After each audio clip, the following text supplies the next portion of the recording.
हम तो डट के अपोजिशन करेंगे। मैं अकेला ही हूँ, लेकिन ताजदार खत्म नबूवत का नारा बुलंद करता रहूंगा बस। साद रिजवी साहब ने ऑर्डर दिया था कि अपोजिशन के साथ बैठ, नहीं, अपोजिशन बेंचों में बैठ, लेकिन इत्तेहाद करने जा रही है पाकिस्तान तहरीक इंसाफ के साथ किसी मामले पे। जो ही हम लॉबी में आए हैं, उधर बैठे हैं, दो बंदे उनके आए हैं, लड़के दो, उन्होंने को बात की है, वो गए हैं वापस, तो उन्होंने दरवाजे लॉकअप करके और 1 घंटा पूरा लॉकअप रहे हैं। आप TLP के वहाद MP थे पंजाब असेंबली के अंदर, आपने वॉकआउट किया पाकिस्तान तहरीक इंसाफ के लोगों के साथ? जी, मैंने वॉकआउट तो करना था, मैं अपोजिशन में बैठा हुआ था, उनके बेंचों पे बैठा हुआ, तो वॉकआउट तो मेरा बनता था। अच्छा सर, पहले बात ये चली थी कि जब फॉर्म 45 के मामला चल रहे थे तो खबर ये आई थी कि कहीं तहरीक लब्बैक जो है वो पाकिस्तान तहरीक इंसाफ के साथ इत्तेहाद करने जा रही है, तो आज अपोजिशन के साथ वॉकआउट करना, तो क्या आपको पार्टी की तरफ से ये इंस्ट्रक्शंस मिली थी?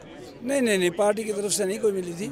मुझे तो पार्टी ने कहा था कि आप अपोजिशन के बेंचों पे बैठना है, हुकूमती बेंचों पे नहीं बैठना। ठीक है। तो फिर मेरा बनता ही था अपोजिशन बेंचों में बैठना। जब सब वॉकआउट करके तो मैं भी वॉकआउट कर गया, क्योंकि अपोजिशन लीडर जो था ना, उसने वॉकआउट किया तो हमारा भी वॉकआउट करना ही बनता था। अपोजिशन के बेंचों में बैठने का तो ये तो बात कंफर्म है कि जो अपोजिशन के बेंचों में सुन्नी इत्तेहाद काउंसिल जो पाकिस्तान तहरीक इंसाफ की हिमायत याफ्ता वही लोग यहाँ पर मौजूद थे। पाकिस्तान तहरीक इंसाफ के साथ पहले TLP का बड़ा क्लैश भी रहा है, तो अगर कोई भी अपोजिशन में आता तो अपोजिशन में ही बैठना था या अभी सिर्फ? देखिए, वहाँ दो बेंच हैं बस, ठीक है, हुकूमत का बेंच और अपोजिशन का बेंच।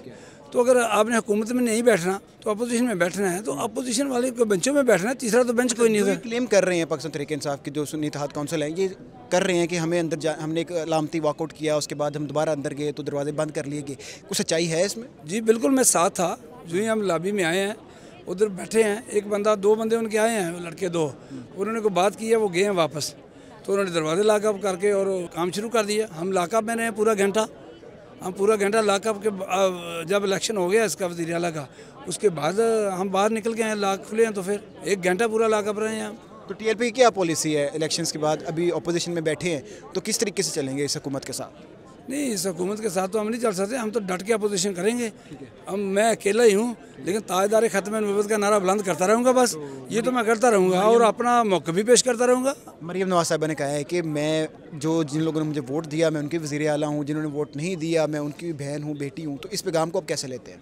यार, ये तो वैसे ही है ना, हवा में तीर मारना, ये तो वैसे बात है ना, कोई इसमें प्रैक्टिकल तो कुछ नहीं है। आपने देखा नहीं आज पहले दिन ही, अगर होता तो अभी वो कम से कम अपोजिशन बेंचों पे मना के लाते, वो 10 मिनट इंतजार कर लेते, हम मशवरा कर रहे थे। तो क्या लगता है कि आज के बाद को जो तहरीक इंसाफ है उनके ऊपर जो इंतकामी कार्रवाइयाँ कम होंगी? ये तो नहीं लगता। नहीं लगता? ये आप बेहतर जानते मेरे, ये नहीं लगता। TLP इत्तेहाद करने जा रही है पाकिस्तान तहरीक इंसाफ के साथ किसी मामले पे? नहीं, वो लीडर है मेरे साथ, रिजवी साहब, वो करेंगे, मेरी तो औकात नहीं है इतनी। वो मुझे आर्डर देंगे तो मैं कर सकता हूँ, अगर नहीं आर्डर देंगे। साद रिजवी साहब ने ऑर्डर दिया था कि अपोजिशन के साथ बैठ, नहीं, अपोजिशन बेंचों में बैठ रहे हैं। अपोजिशन बेंचों में बैठ। वो मैं बैठा हूँ। बहुत शुक्रिया।